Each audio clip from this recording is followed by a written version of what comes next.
Hi, ஒரு சின்ன tips. இந்த மாதிரி கொஞ்சம் திக்காக இருக்கிற, அதாவது துணி வந்து கொஞ்சம் திக்காக இருக்குமில்ல, லேசாக இல்லாமல் அந்த மாதிரி துணிகளுக்கெல்லாம் வந்து இந்த மாதிரி கேன்வாஸ் வச்சு தைச்சிங்கன்னா ஈஸியாக சீக்கிரமாக வேலை முடிஞ்சிடும். கேன்வாஸ் வச்சு தைக்கிறது வந்து ரேட் ஜாஸ்தியாகும், கேன்வாஸுக்கு காசு ஜாஸ்தியாகும். ஆனால் நம்ம தைக்கிறவங்களுக்கு கொஞ்சம் ஈஸியாக இருக்கும்னு. இன்னொன்று நெக்கு வந்து கொஞ்சம் அகண்டு போகாமல் இருக்கிறதுக்கு, அதாவது ப்ராட் ஆயிரும் ஒவ்வொருத்தரும் தைச்சி முடிக்கும்போது. அதாவது இது நான் சொல்கிறது எல்லாமே ஆரம்ப ஸ்டேஜில் தைச்சிட்டு இருக்கிறவங்களுக்கு. அந்த மாதிரி இல்லாமல் இந்த மாதிரி நெக்கு நம்ம கட் பண்ணுற அளவுக்கே வேணும்னா இந்த மாதிரி கேன்வாஸ் தைச்சி பாருங்கள், கரெக்டாக இருக்கும். இந்த கேன்வாஸில் எப்படி மார்க் பண்ணியிருக்கிறேன்னா, நான் இந்த அளவு ப்ளவுஸ் இது வந்து கொஞ்சம் உடம்பு சின்ன உடம்பு உள்ளவங்களுக்கு தான். அவங்களுக்கு வந்து நெக்கோட அளவு வந்து 2.25 தான் எடுத்துருக்குறேன்.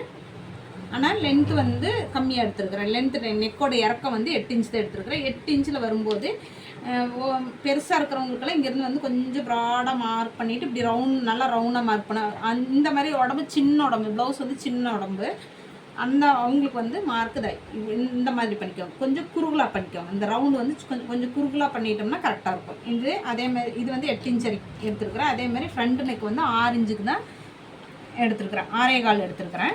இது அதேமாதிரி கொஞ்சம் குறுகலாக எடுத்துக்கோங்க. அப்படி இருந்துச்சுன்னா நெக்கு வந்து கரெக்டாக இருக்கும், அகண்டு போகாமல் இருக்கும். இது கட் பண்ணிவிட்டு அயன் பண்ணுறது காமிக்கிறேன். இது கட் பண்ணும்போது எப்போவுமே வந்து மேலே 1 இன்ச்சுக்கு வந்து மார்க் பண்ணிக்கோங்க. இந்த 1 இன்ச்சு ஓப்பன் பண்ணக்கூடாது. ரவுண்டு ஓப்பன் பண்ணுறது வந்து கத்திரி வந்து எடுக்காமல் அப்படியே ரவுண்ட் கட் பண்ணணும். கட் பண்ணிவிட்டு இந்த அளவு கொண்டு வந்து நிறுத்திட்டு இந்த இடத்துல வந்து ஓப்பன் பண்ணக்கூடாது. ஓப்பன் பண்ணாமல் இப்படி கட் பண்ணிடுங்க. இந்த இடத்துல ஒரு ஜக்காவும் போட்டுக்கோங்க. இது ஓப்பன் பண்ணாமல் இருந்தீங்கன்னா கரெக்டாக சென்டர் தெரியும்.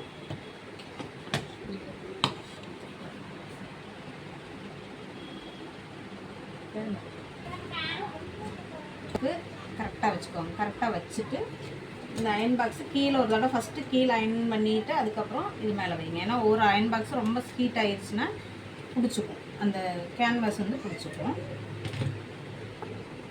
கரெக்டாக இந்த ஜக்காவுக்கும் இந்த பாயிண்ட்டுக்கும் நிறுத்திக்கோங்க. அப்படியே வச்சுட்டு